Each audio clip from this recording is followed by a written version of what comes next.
Crime insider YouTube channel में आपका फिर से स्वागत है। तो शुरू करते हैं। उत्तर प्रदेश पुलिस में तैनात एक सिपाही जब भी अपनी ड्यूटी से गांव आता था, उसकी पत्नी हमेशा उदास और परेशान नजर आती थी। लेकिन जैसे ही वो वापस ड्यूटी पर लौटता, पत्नी खुश हो जाती थी और सामान्य व्यवहार करने लगती थी। शुरुआत में सिपाही ने इस बदलाव को ज्यादा गंभीरता से नहीं लिया, लेकिन जब ये बार बार होने लगा तो घर वालों ने भी उसे सतर्क किया। शक होने पर सिपाही ने अपनी पावर का इस्तेमाल किया और अपनी पत्नी के मोबाइल की कॉल डिटेल निकलवाई। जब डिटेल सामने आई तो उसने पाया कि उसकी पत्नी किसी खास व्यक्ति से बहुत ज्यादा बातचीत करती थी। जब पत्नी से इस बारे में सवाल किया गया तो उसने कबूल किया कि उसका एक पुराना रिश्ता था जिससे वो अब भी जुड़ी हुई थी। सिपाही ने साफ साफ कह दिया कि अब उसे एक फैसला लेना होगा, या तो वो अपने पति के साथ रहेगी या अपने प्रेमी के साथ। पत्नी ने अपने पति को ही चुनने का फैसला किया, लेकिन इसी फैसले के कुछ दिन बाद 2 क्रूर हत्याएं हो जाती हैं, जिनसे पूरा इलाका दहल उठता है। 21 मार्च 2025 की रात लगभग 10 बजे लखनऊ के पास काकोरी इलाके के नदवा पुल के पास एक राहगीर को 2 लाशें दिखीं। पहले तो उसने सोचा कि शायद वे शराब के नशे में बेसुध पड़े हैं, लेकिन पास जाकर देखा तो उसकी चीख निकल गई। दोनों लाशें खून से लथपथ थीं और ऐसा लग रहा था कि उनकी बेरहमी से हत्या की गई थी।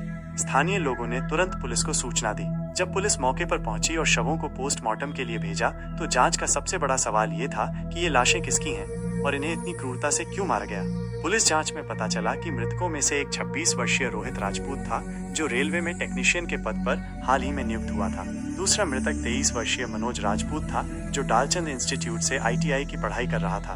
दोनों एक ही गांव के रहने वाले थे और 21 मार्च की रात घर से ये कहकर निकले थे कि वे पास के गांव लालता खेड़ा में एक जन्मदिन की पार्टी में जा रहे हैं। लेकिन वे पार्टी में नहीं पहुंचे, बल्कि उनकी लाशें पुल के पास बरामद हुई। पोस्टमार्टम रिपोर्ट में खुलासा हुआ कि रोहित की गर्दन और कलाई काट दी गई थी, जिससे उसकी तुरंत मौत हो गई। वहीं मनोज पर 20 से ज्यादा वार किए गए थे, जो किसी पुरानी दुश्मनी की ओर इशारा कर रहे थे। जांच के दौरान पुलिस ने दोनों मृतकों की कॉल डिटेल निकलवाई। रोहित की कॉल डिटेल में कुछ खास नहीं मिला, लेकिन मनोज की कॉल डिटेल में एक संदिग्ध नंबर बार बार दिखाई दिया। इस नंबर से मनोज को घटना की रात 35 बार कॉल किया गया था, लेकिन जब पुलिस ने उस नंबर की जानकारी निकालनी चाही तो पता चला कि वो नंबर फर्जी ID पर लिया गया था।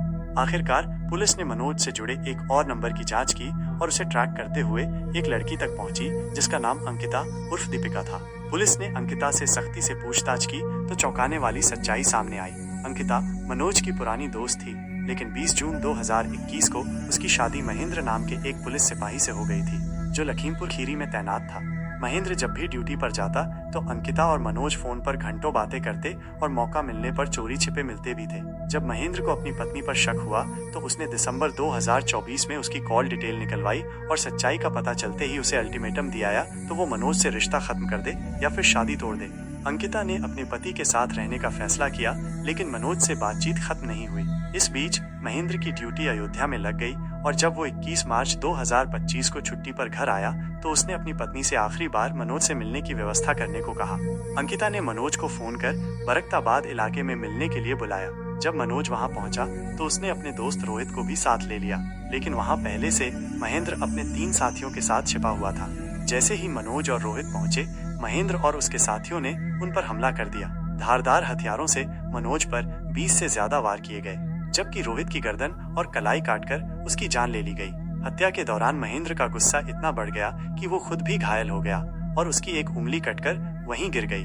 हत्या के बाद महेंद्र तुरंत ड्यूटी पर लौट गया, ये सोचकर कि पुलिस कभी उस पर शक नहीं करेगी, लेकिन कानून के हाथ लंबे होते हैं। जांच के दौरान पुलिस ने जब घटनास्थल की फोरेंसिक जांच की तो वहां मिली कटी हुई उंगली से हत्या की गुत्थी सुलझ गई। DNA टेस्ट से पुष्टि हुई कि वह उंगली महेंद्र की थी। इसके बाद महेंद्र और उसके 3 साथी गिरफ्तार कर लिए गए। साथ ही पत्नी अंकिता को भी साजिश में शामिल होने के आरोप में पकड़ा गया। इस हत्या ने कई जिंदगियां बर्बाद कर दी। 2 निर्दोष युवकों की जान चली गई। सिपाही महेंद्र ने अपनी नौकरी, इज्जत और जिंदगी खत्म कर ली। उसकी पत्नी अंकिता अब जेल में थी। दोनों मृतकों के परिवार पूरी तरह बिखर गए। ये कहानी हमें एक बड़ा सबक देती है। रिश्ते भरोसे और ईमानदारी से चलते हैं। एक गलत फैसला न केवल 2 जिंदगियां ले सकता है, बल्कि कई परिवारों को तबाह कर सकता है। अवैध संबंधों और झूठ की बुनियाद पर टिके रिश्ते अंततः विनाश की ओर ही ले जाते हैं। सावधान रहें, सतर्क रहें और अपने रिश्तों में सच्चाई बनाए रखें। जय हिंद, जय भारत।